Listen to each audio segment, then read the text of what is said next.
Hello students. आज हम लोग जेईई एडवांस 2018 में पूछे गए इलेक्ट्रोस्टैट का क्वेश्चन डिस्कस करते हैं। क्वेश्चन क्या है? Infinitely long thin non conducting wire is parallel to Z axis carries uniform linear charge density lambda. देखिए यहाँ ये जो लाइन चार्ज है इसका लीनियर चार्ज डेंसिटी मतलब चार्ज पर यूनिट लेंथ दिया हुआ है लेमडा, और ये इनफाइनाइट है। फिर से जो thin non conducting spherical shell of radius R, ये एक सेल है, स्फेरिकल सेल है, ये स्फेरिकल सेल है, रेडियस आर दिया हुआ है और ये लाइन चार्ज इसी को क्रॉस करते हुए पास हुआ है। और R P Q subtends angle 120 at centre of spherical shell, ये एंगल दिख रहा है आपको 120। Permittivity of free space epsilon nought which of following statements is are true. अब देखिए यहाँ electric flux through the shell, तो गॉस लॉ हम लोग जानते हैं, टोटल फ्लक्स फाई का वैल्यू क्या होता है?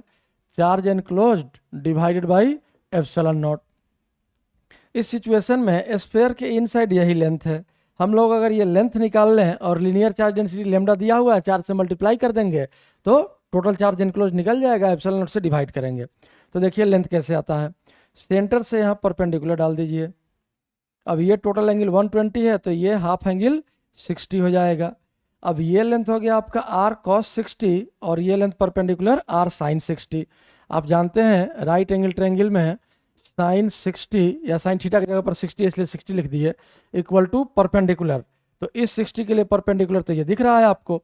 तो अगर टोटल लेंथ हम मान लें एल, तो ये लेंथ कितना हो जाएगा? L/2, हाफ ऊपर हाफ नीचे।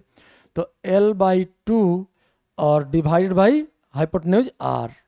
तो यहाँ से साइन 60 का वैल्यू हम लोग जानते हैं क्या होता है, √3/2। तो ये 2 और ये 2 कैंसिल हो गया और L का वैल्यू सीधा निकल गया कितना? √3r। मतलब ये टोटल लेंथ हम लोगों को निकल गया एक ही ट्रायंगल से। तो टोटल लेंथ अगर L हो गया तो अब फ्लक्स का वैल्यू क्या हो जाएगा? Charge enclosed. तो L इंटू लेमडा, ये चार्ज हो गया इनसाइड द स्फेयर और डिवाइडेड बाई एप्सिलॉन नॉट।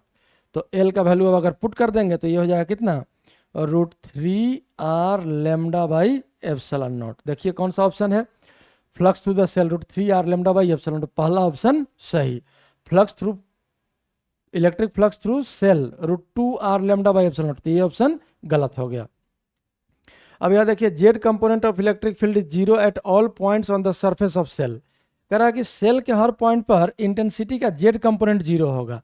तो लॉन्ग लाइन चार्ज के कारण आप जानते हैं कि अगर ये लॉन्ग लाइन चार्ज है, ऊपर भी इन्फिनिटी नीचे भी इन्फिनिटी और यूनिफॉर्मली डिस्ट्रीब्यूटेड है, तो इंटेंसिटी हमेशा रेडियली आउटवर्ड होता है।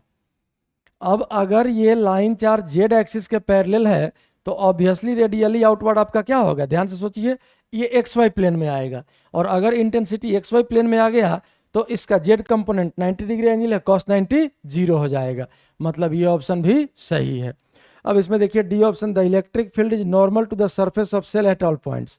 इलेक्ट्रिक फील्ड कह रहा है कि सेल के नॉर्मल होगा, तो सेल के अगर नॉर्मल हो जाए तब तो जेड कंपोनेंट आ ही जाएगा। लेकिन इजेड हमारा क्या है? इजेड हमारा 0 है, मतलब ये ऑप्शन पॉसिबल नहीं है। तो डी ऑप्शन गलत हो गया। तो कौन कौन सा ऑप्शन सही हो जाएगा? ए और बी। अगर एक्सप्लेनेशन सही लगा हो तो वीडियो को लाइक और चैनल को सब्सक्राइब जरूर करें।